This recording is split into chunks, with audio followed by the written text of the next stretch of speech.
All right, now that we're fully fermented, I've removed the airlock.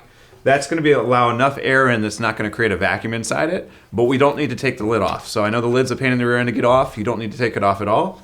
But what we do need to do now is we're going to take off our tape.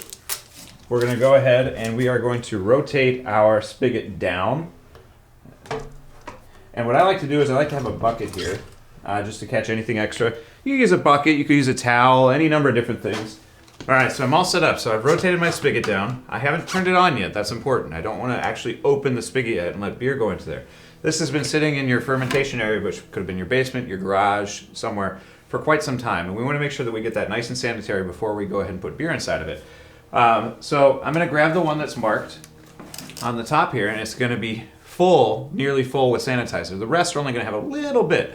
So if you pick one up and it seems kind of light, look for the one that's marked on the top, and we'll have them marked with a little sticker or some other way.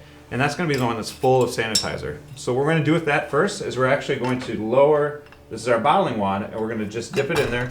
We're just going to let it sit there for a second, maybe give it a little bit of a swirl. And when it comes out, it's going to have a little bit of liquid in it. That's sanitizer, and that's what we want to happen. So we're going to get that in there, and we're going to let that sit there. And then I'm going to go ahead and dump the sanitizer out of this now. Now the sanitizer is going to create a little bit of foam inside the bottle. So if you look inside the bottle, you'll see foam in there. That's perfectly okay, and actually that's just going to help keep everything sanitary until it's ready to go. Now it's a little trick here. I'm going to take the tip of this bottle, which is sanitized, and this is sanitizer, and I'm just going to actuate this little plunger right here and let the liquid run out so it doesn't mix with any of the beer.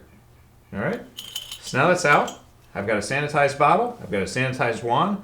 I'm going to open this up. And it's going to I'm going to open it slowly. And we'll see the beer start to fill into this. There we go. All right. So now, what I'm going to do is, I'm going to take this, I'm going to put this back over, I'm going to bring it up. And you'll see why the bucket's important here for a second. So it takes about a minute to fill a bottle. These are 750 milliliters, which is about 2 pints. So if you think of a 16-ounce pub pint or something like that, there's essentially 2 of those in this bottle, and we're pouring it through a teeny little hole. So it's going to take a little bit to fill. And if the lighting's right, you can actually watch the liquid come up. We're going to bring it up, and you may see some foam come out of this one, you may not, but we're going to fill it up to the liquids almost to the top, because when we remove it, the volume that the bottling wand is taking up is the perfect amount of headspace. So it's just kind of coming. And there we go. So let's bring it down. Now I have liquid, I have the beer in my bottle, this is fermented beer. So what I'm going to do now is I'm going to take my carbonation drops, and these are in the box as well. And what these are is it's the exact amount of sugar that you need to ferment your beer. So I'm going to take 2 of them, and these are the right size. You have more than you need, so if you lose one or something, don't worry about it, or if you eat one.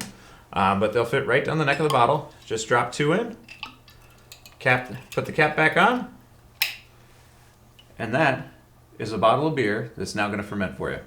So we're just going to go through this. We're going to do all of them. We'll put them back in the case. Make sure we get those back in there, and then we're just going to set that case somewhere warm for the next 2 weeks. And warm is relative. It's somewhere between the temperatures of about 66 to 68 degrees Fahrenheit is fine, up to 72 degrees Fahrenheit. The biggest thing is you don't want temperature swings. So we don't want the temperature to swing from 62 degrees up to 80 degrees, back to 62 degrees or lower. So a garage, which gets a lot of sunlight, is probably not a great spot. Rather like a coat closet if you don't have a basement. A basement's great this time of year. Don't put it directly on the concrete though. Concrete is actually a heat sink. So if you put it directly on the concrete, it may never get warm enough and you'll end up with flat beer.